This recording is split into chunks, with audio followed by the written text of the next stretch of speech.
Շնորհակալ եմ, բարև ձեզ, հարգելի գործընկերներ, նախ ուզում եմ շնորհակալություն հայտնեմ բոլորիդ ձեր ներկայության համար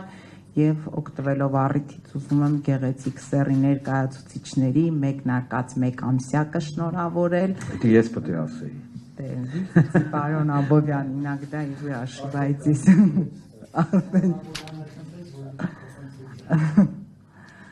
Հարգելի գործընկերներ, պարոն Աբովյանը արդեն հիմնականում ներկայացրեց, հիմա մի քանի փոքր հավելում ինչու ծագեց այս գաղափարը եւ երևի հենց սկսեմ ներհայաստանյան համերաշխության թեզից եւ հետո ավելի մի փոքր բացենք փակագծերը։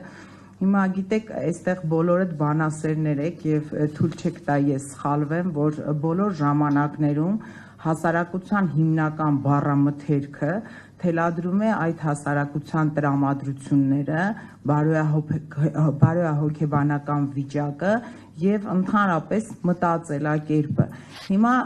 բազմաթիվ սրտացավ մարդիկ հետազոտություններ են անցկացրել, որի արդյունքում ստացել ենք հետեւյալը, որ այսօր հայաստանյան հասարակության շրջանում ամենաշատ օգտագործվող բառերն են ֆոբիա, տոքսիկ, փող չկա եւ այս սրանից բխող շատ ավելի այնպիսի արտահայտություններ, որոնք եթերային չեն եւ թույլ չեմ տա ինձ այստեղ արտաբերել,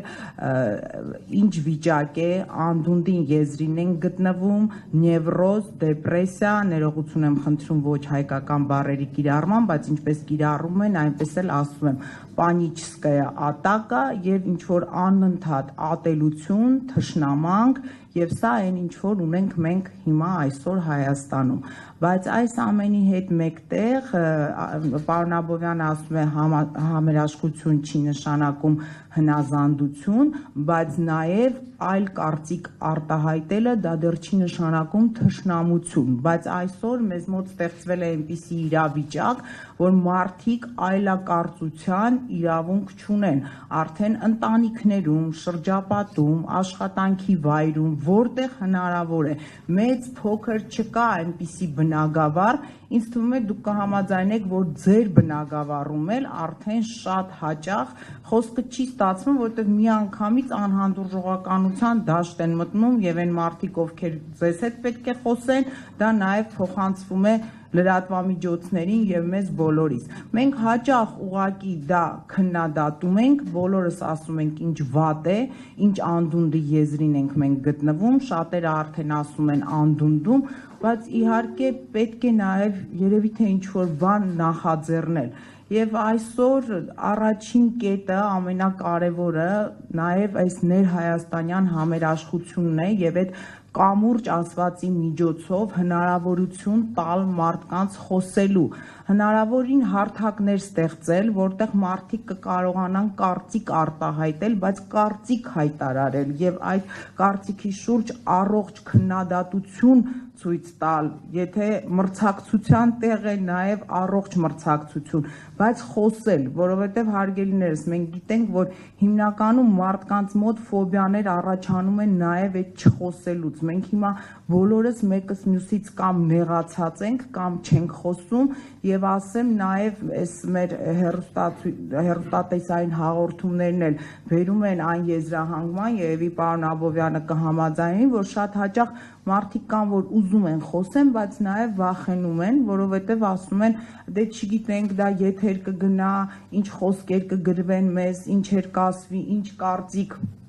Շատ ծանր վիճակ է այդ տեսակետից մեզ մոտ հիմա երկրում ձևավորված։ Եվ առաջին հերթին մենք այո ցանկություն ունենք, որ կարողանանք կառուցել ներհայաստանյան կամուրջներ մեր հասարակության մեջ, կարողանանք այդ ատելությունը հանել, այդ ֆոբիաները, այդ տոքսիկ կոչված վիճակը մարդկանց բերել մի հարթակ, որտեղ մարդիկ կկարողանան զրուցել։ Եվ դրանից հետո արդեն մենք պետք է մտածենք, որ այո, հայկական աշխարհի միջև պետք է լինեն կամուրջներ, որովհետև ես միանշանակ համաձայն եմ պարոն Աբովյանի հետ, որ այսօր Սփյուռքը ոչ միայն Հայաստան-Սփյուռք կապը, այլ նաև ընդհանուր հայկական աշխարհի մեջ Սփյուռքը այսօր ունի ունի լուրջ խնդիրներ։ Մեզ բոլորիս հայտնի է, որ 1915 թվականի ցեղասպանությունից հետո հայ ժողովրդի ճակատագիրը այնպես է կառուցվել, որ շատ քիչ մասն է ապրում Հայաստանում եւ շատ ավելի մեծ համայնքներ մենք ունենք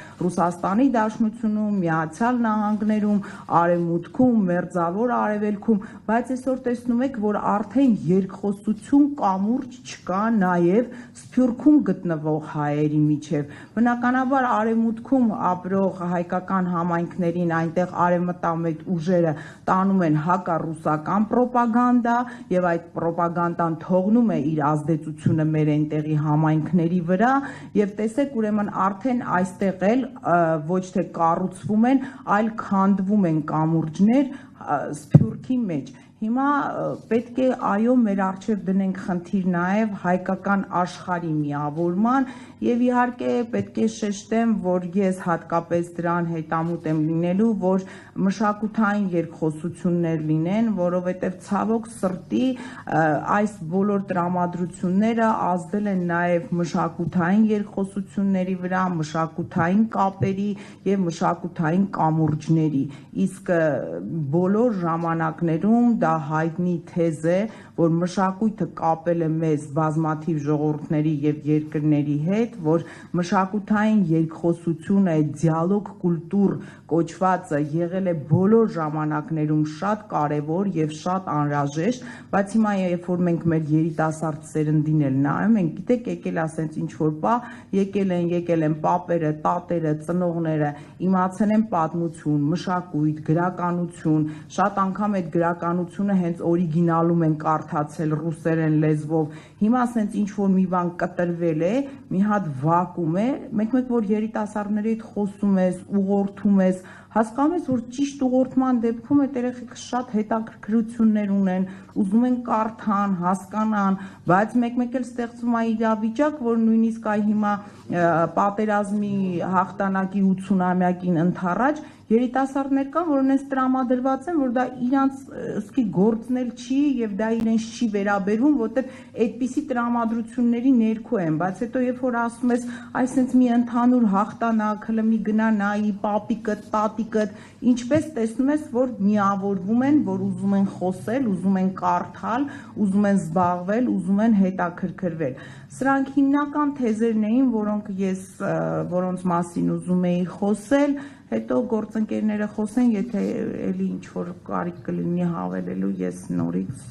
կասեմ իմ խոսքը, շնորհակալություն ուշադրության համար, հիմա տեսնենք մեր երիտասարդները ինչ են ասում։ Այո, պարոն Հունանյանը, Հայաստան